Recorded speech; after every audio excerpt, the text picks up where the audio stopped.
So yesterday, I had a business call that I had to take, and it was pretty loud, and the headphones that I normally use just weren't cutting it for the microphone. And that got me thinking about the Xiaomi Mi Air 2 or Mi Air 2 SE headphones. It's hot. I'm gonna get out of the sun.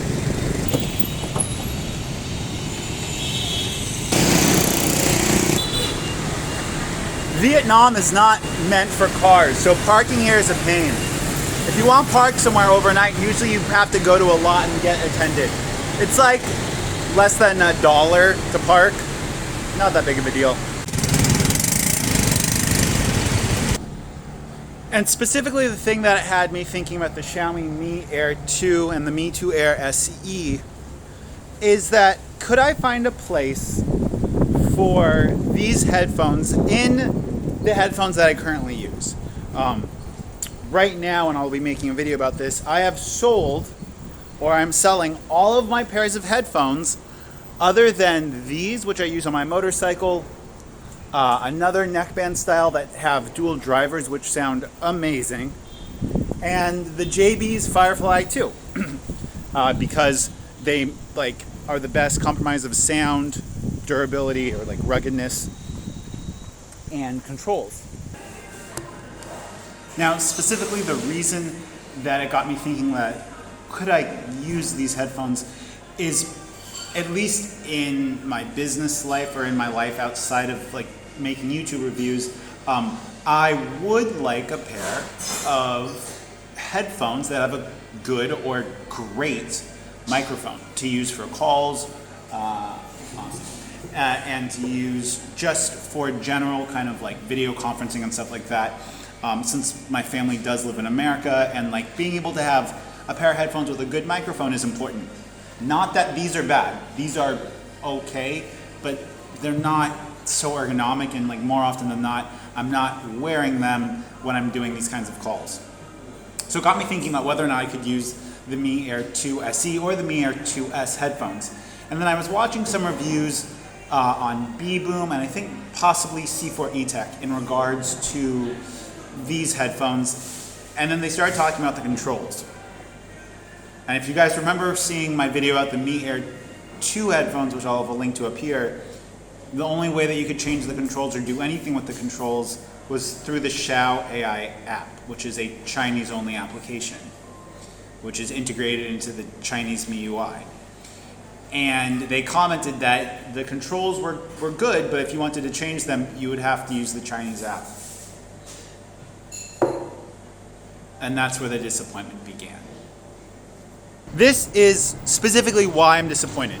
After I got to use the Samsung Galaxy Buds 2, and I got to see how nice it was to have a fully fledged, dedicated application to interface with the headphones, it made me realize that if Xiaomi actually cared about making a product at the global level that was going to be competitive, that was going to be innovative, that was going to actually bring value to people, then they wouldn't be forcing us to use their proprietary Chinese Xiao AI app to configure and to get the most value out of these headphones. Because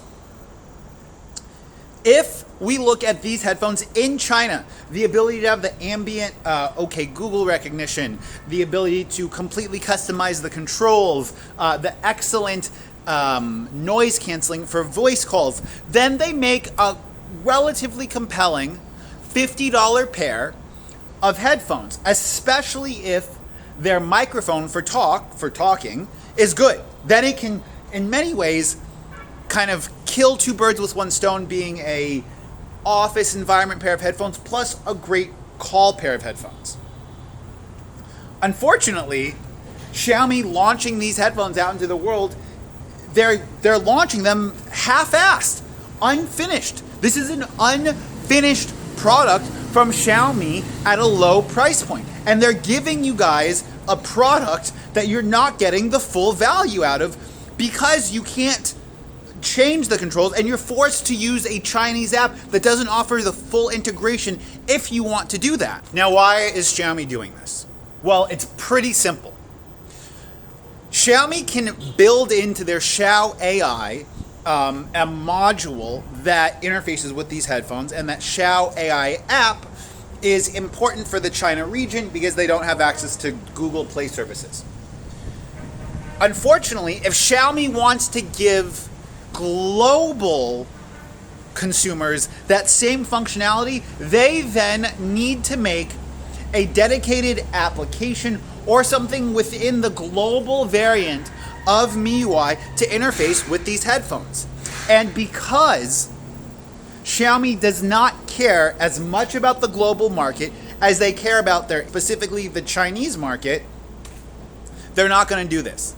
Because even though these headphones are launching in India, they're not launching with the dedicated app. They're launching with Xiao AI. And ultimately, they're launching with Xiao AI so that they can force you into their ecosystem in China. And